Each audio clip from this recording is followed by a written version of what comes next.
Hey everyone, and welcome back to this tutorial. In this video, we'll show you how to check if someone is stalking you on Instagram. But we can know this in certain ways. So let's get started.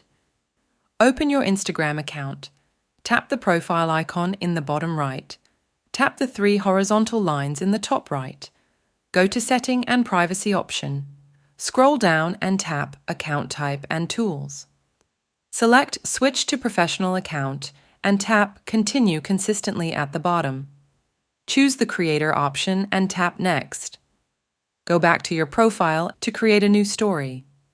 Go to Plus button at the top and select your Story Highlight option in menu bar. Select the story you want to share. Tap Next at the top. Now type something in Highlight area. Then tap on Done button. After creating your profile story, tap on your story icon. Finally, click the eye icon in the center to see who is stalking your profile. And there you have it. Using this method, you can check someone viewed your Instagram. If you find this video helpful, don't forget to subscribe to our channel for more tutorials.